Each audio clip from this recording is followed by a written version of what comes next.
Ya, selamat sore Bapak Ibu Saudara yang dikasihi Tuhan. Pada sore hari ini kita kembali akan mendengarkan kebenaran firman Tuhan. Kita sama-sama belajar firman Tuhan. Mari sebelum itu kita akan berdoa bersama-sama biar Tuhan yang pimpin pemberitaan firman Tuhan pada sore hari ini. Mari kita berdoa. Terima kasih Tuhan, kami bersyukur kepada Tuhan untuk sore hari ini yang indah bagi kami semua. Kami boleh bersekutu kembali dengan Tuhan lewat firman-firman Tuhan pada sore hari ini. Biarlah Kau yang pimpin kami ya Tuhan. Kau sampaikan apa yang Kau mau bagi kami semua, jemaat-jemaat Tuhan yang mendengarkan pelayan live streaming. Biarlah Roh Kudus-Mu yang menolong setiap kami, hati dan pikiran kami hanya tertuju kepada Tuhan.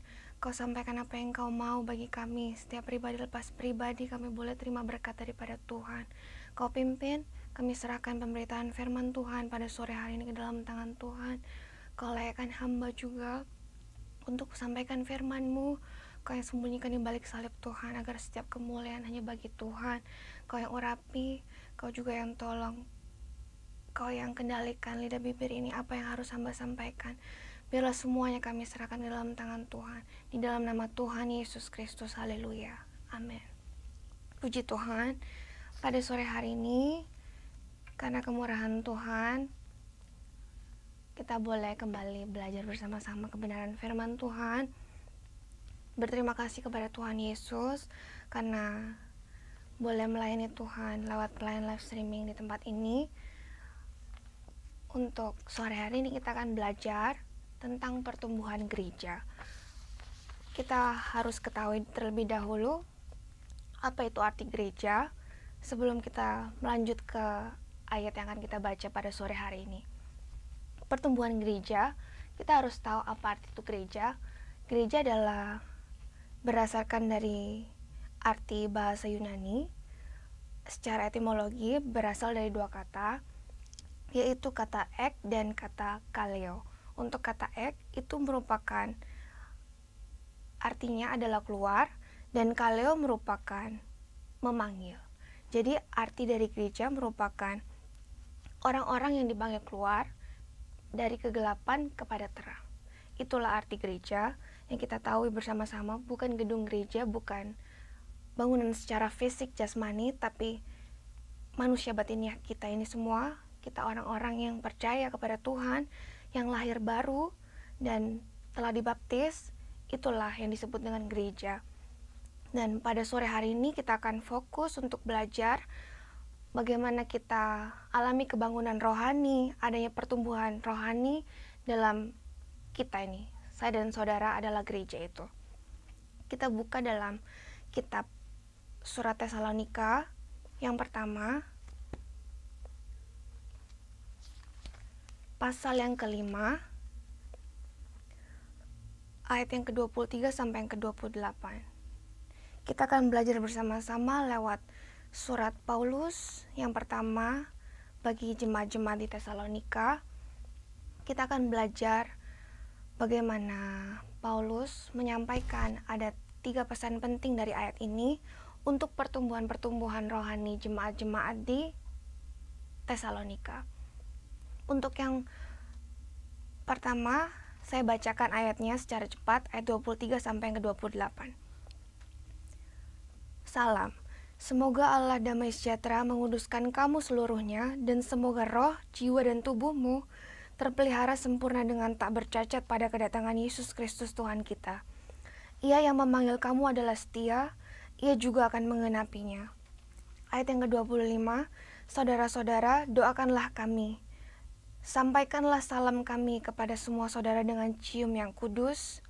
Demi nama Tuhan, aku minta dengan sangat kepadamu, supaya surat ini dibacakan kepada semua saudara.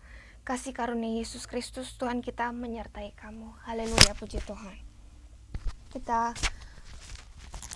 bisa perhatikan dari ayat ini, ayat yang ke-25, saudara-saudara doakanlah kami. Itu berkaitan dengan bagaimana kita belajar tentang kehidupan doa kita. Rasul Paulus mengajak jemaat di Tesalonika untuk berdoa.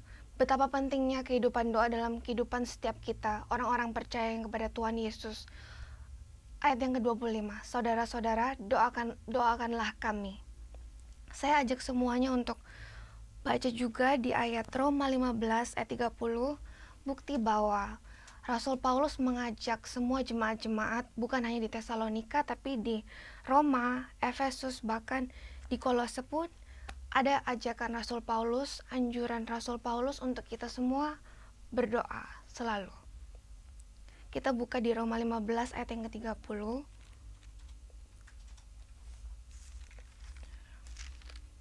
Ya.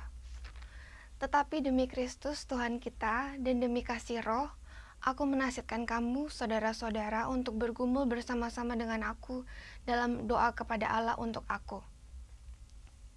Ayat ini menunjukkan bahwa betapa pentingnya doa, kehidupan doa kita kepada Tuhan, cara kita berkomunikasi dengan Tuhan, cara kita menyampaikan isi hati kita kepada Tuhan.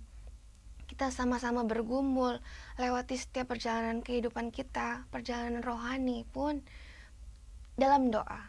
Kita bergumul bersama-sama dengan Rasul Paulus, ajakan Rasul Paulus untuk berdoa kepada Allah. Untuk pertumbuhan rohani kita semua.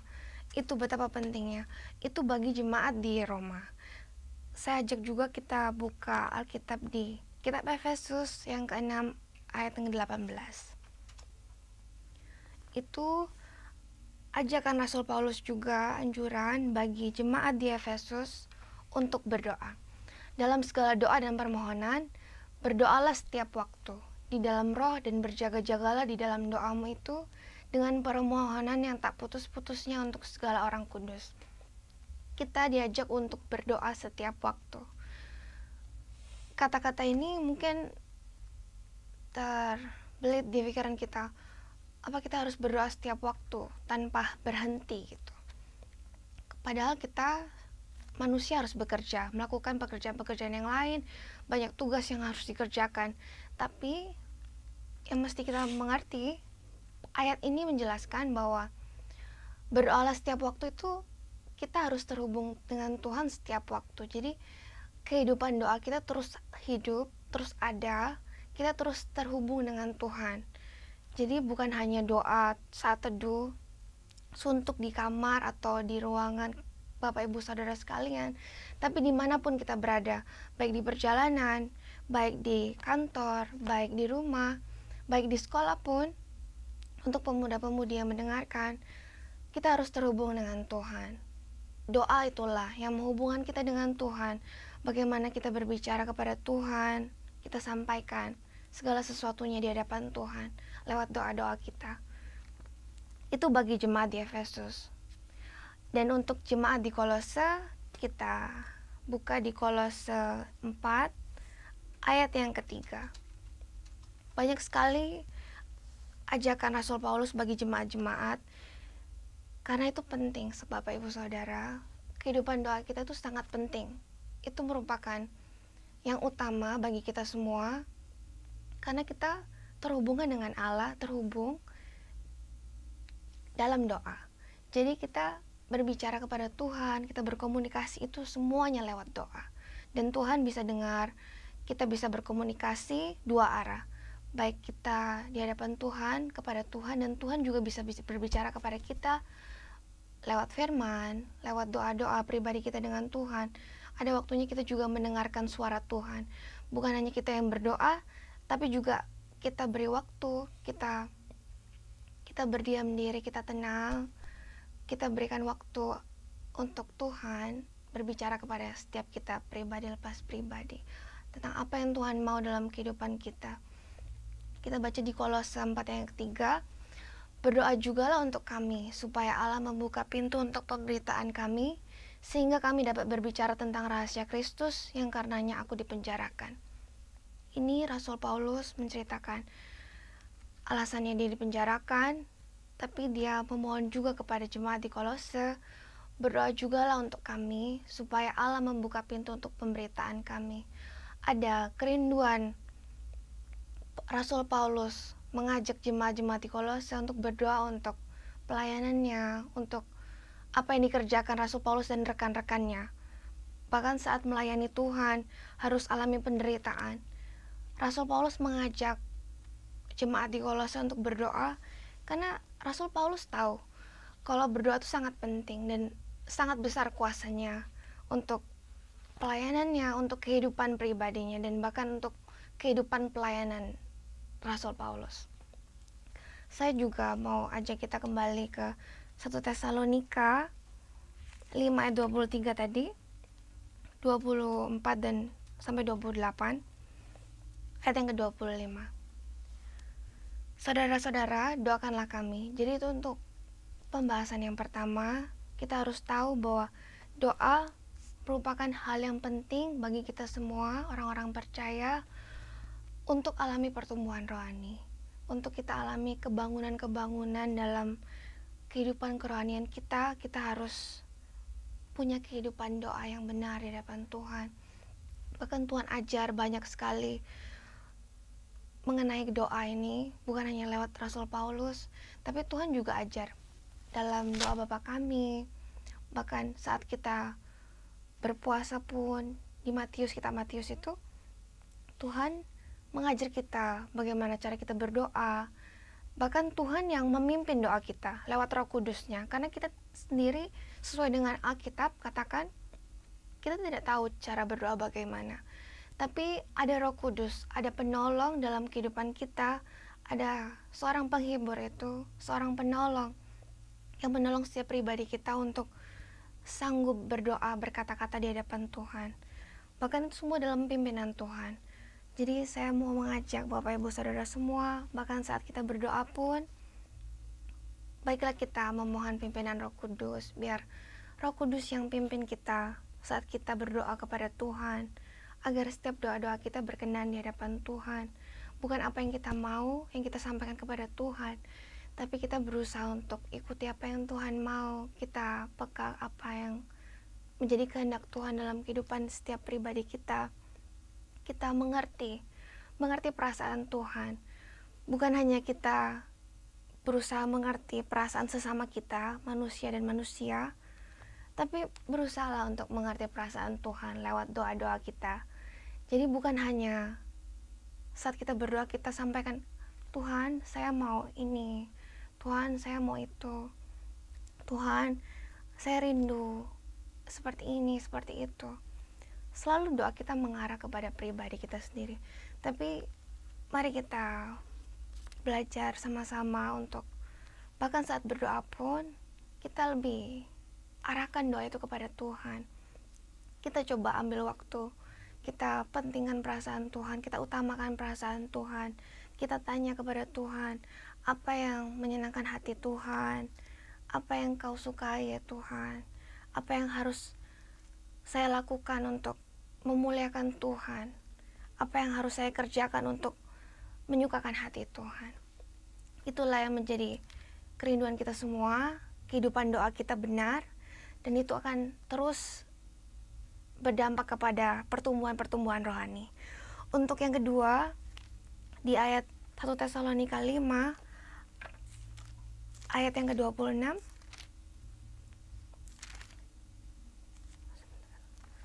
1 Tesalonika 5 ayat yang ke-26, ya. Sampaikanlah salam kami kepada semua saudara dengan cium yang kudus. Ini berbicara tentang bagaimana kita memiliki hubungan satu sama lain dengan saudara-saudara kita, sesama kita manusia. Kita saling bersekutu. Ada kuasa juga dalam persekutuan saat kita bersekutu dengan saudara-saudara seiman kita. Itu juga memberikan pertumbuhan bagi rohani kita. Kita bisa lihat dalam ayat 1 Tesalonika yang kayak 26 ini, kita buktikan bahwa sikap kekeluargaan atau sesama saudara itu mendukung, bahkan mensupport kita untuk alami pertumbuhan rohani. Ada kasih yang terus mendorong kita, sesama kita memberikan dukungan untuk hidup berkenan di depan Tuhan, bahkan dalam doa-doa saudara kita, persekutuan di rumah-rumah, bahkan saat rayon atau persekutuan-persekutuan kecil bahkan. itu semua bisa berdampak bagi pertumbuhan rohani kita. Kita buka dalam Matius 12 ayat yang ke-50, itu bentuk juga bahwa persekutuan juga mendukung pertumbuhan rohani kita. Bahwa kita, saya dan saudara yang adalah gereja itu merupakan keluarga Allah juga. Ayat yang ke-50 ya. Sebab siapapun yang melakukan kehendak Bapakku di surga, dialah saudaraku laki-laki, dialah saudaraku perempuan, dialah ibuku. Bagi orang-orang yang percaya, kita, saya dan saudara, yang melakukan kehendak Bapa, itu merupakan saudara dari Tuhan Yesus sendiri. Kita merupakan saudara laki-laki, kita merupakan saudara perempuan. Bahkan Yesus katakan, dialah ibuku. Bagi kita semua yang melakukan kehendak Bapa di surga. Bahkan ajakan untuk kita saling bersekutu dengan saudara-saudara kita bisa tunjukkan dalam hal saling mengasihi. Kita belajar untuk tunjukkan kasih kepada sesama, bisa lewat banyak hal, Bapak Ibu Saudara. Tidak cuma lewat doa, tapi lewat perbuatan-perbuatan kita pun kita bisa tunjukkan kepada mereka semua bahwa kita mengasihi mereka. Bukan hanya lewat ucapan, tapi lewat perbuatan kita. Kita tunjukkan saling mengasihi itu sebagai suatu persekutuan juga kan, bentuk persekutuan kita dengan saudara-saudara seiman, dan bentuk dampak dari pertumbuhan rohani kita. Untuk ayat saling mengasihi, saya ajak Bapak Ibu Saudara untuk buka Alkitab dalam kitab Yohanes yang ke-15 ayat yang ke-12. Ya, ini tidak menjadi ayat yang asing buat kita semua. Yohanes 15 ayat yang ke-12. Inilah perintahku, yaitu supaya kamu saling mengasihi seperti aku telah mengasihi kamu. Ajakan Tuhan, perintah Tuhan bagi setiap kita semua orang percaya untuk saling mengasihi seperti aku telah mengasihi kamu. Bahkan di sini kita bisa belajar dari Tuhan Yesus sebagai teladan hidup kita semua. Sama seperti Tuhan Yesus yang telah mengasihi kita, baiklah kita juga mengasihi sesama kita, sama seperti Tuhan Yesus telah mengasihi kita. Kita belajar daripada Tuhan Yesus yang terus mengajar, yang terus membimbing, yang terus memberikan teladan. Bahkan saat Yesus hidup, Tuhan Yesus melayani.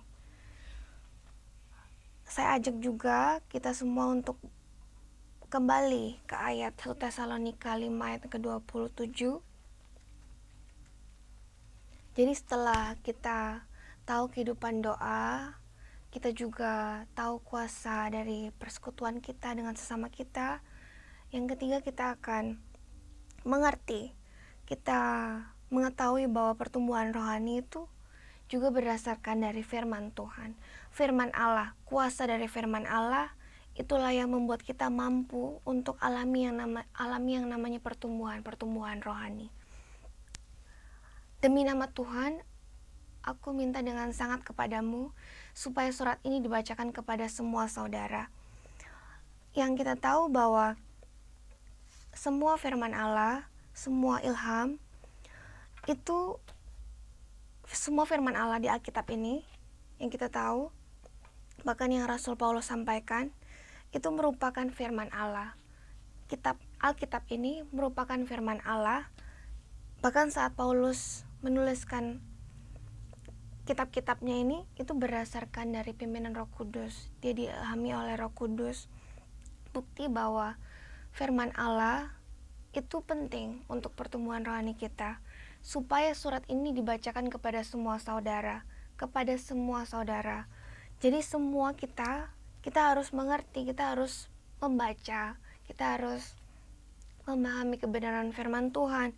Ada kuasa lewat firman Tuhan, juga dalam pimpinan Roh Kudus, kita alami yang namanya pertumbuhan rohani. Tidak kita andalkan kemampuan kita pribadi sendiri, tapi kita andalkan kekuatan Tuhan, kita andalkan firman Tuhan, kita andalkan Roh Kudus untuk kita alami yang namanya pertumbuhan rohani. Pertumbuhan rohani itu harus semakin maju, harus semakin lebih baik dari sebelumnya. Ada yang menjadi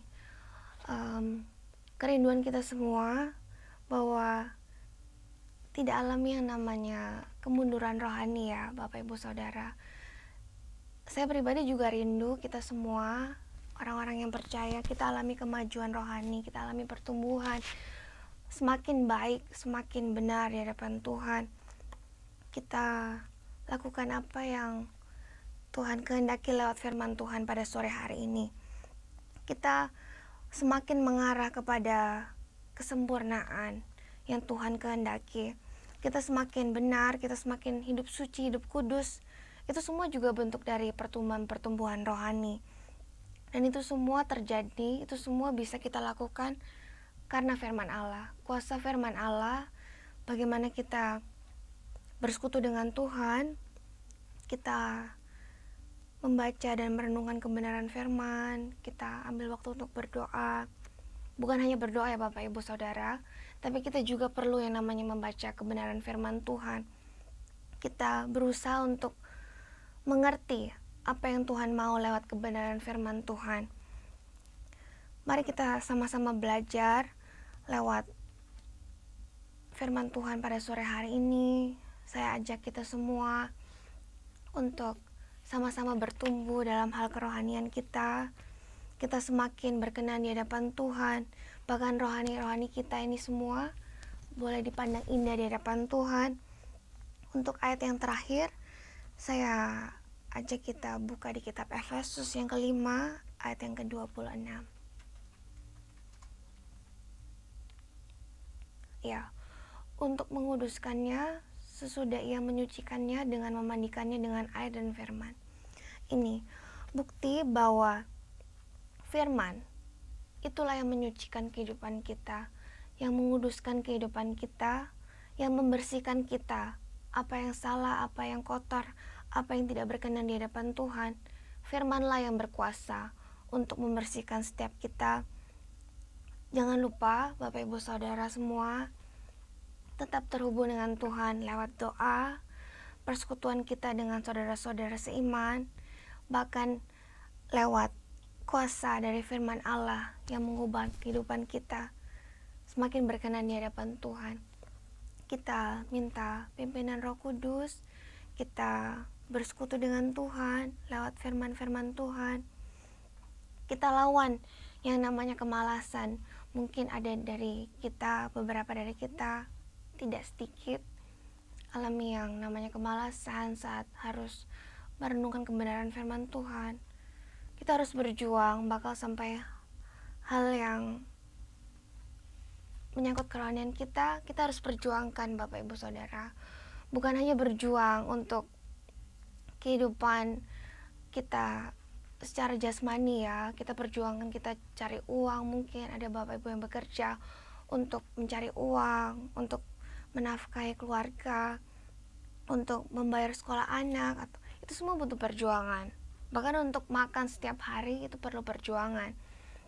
Tapi saya ajak kita semua untuk berjuang dalam hal kerohanian juga, untuk alami yang namanya pertumbuhan rohani. Kita perjuangkan, kita belajar untuk berkorban juga, bahkan lewat waktu, lewat kekuatan kita ambil waktu, kita bersekutu dengan Tuhan lewat doa-doa kita. Jadi saya simpulkan untuk firman Tuhan pada sore hari ini, mari kita alami pertumbuhan rohani daripada Tuhan. Kita ingat terus kehidupan doa kita seperti apa. Kita renungkan kembali, apa aku sudah memiliki kehidupan rohani yang benar di hadapan Tuhan? Apa kehidupan rohani saya sudah berkenan, sudah benar di hadapan Tuhan? Mari kita renungkan itu bersama-sama.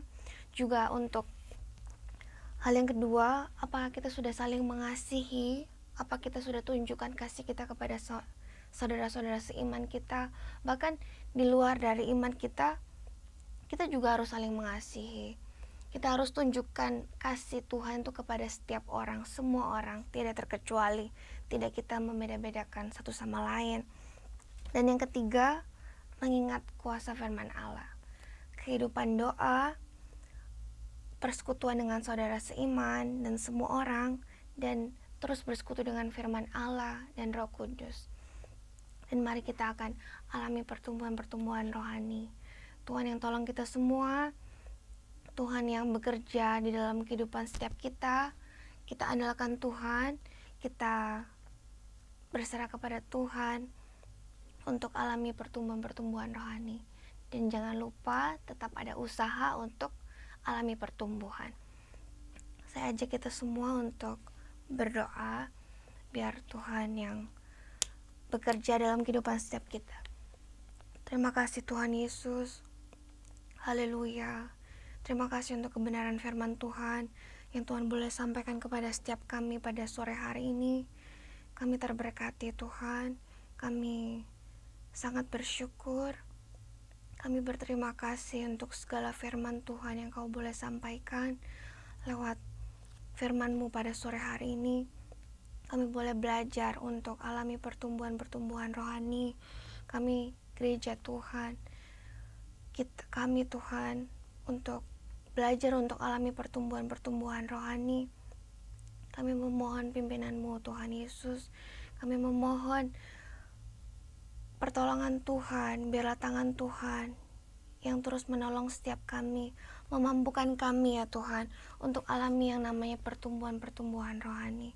Agar setiap rohani kami boleh berkenan di hadapan Tuhan, agar setiap manusia batiniah kami ini terus indah di hadapan Tuhan. Kami terus alami yang namanya pembaharuan daripada Tuhan lewat firman dan Roh Kudus-Mu. Kami serahkan Tuhan seluruh jemaat-jemaat Tuhan, bahkan Bapak Ibu Saudara yang mendengarkan pelayanan streaming pada sore hari ini. Biarlah Tuhan yang menolong setiap kami untuk kami terus alami pertumbuhan rohani. Biarlah Tuhan yang meteraikan firman-Mu dalam hati setiap kami.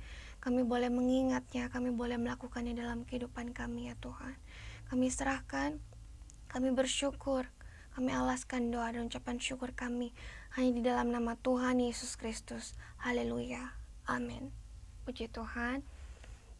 Sekian dari renungan sore hari ini. Kiranya Tuhan Yesus menolong setiap kita untuk alami terus yang namanya pertumbuhan rohani. Semakin indah, semakin berkenan di hadapan Tuhan. Tuhan Yesus memberkati.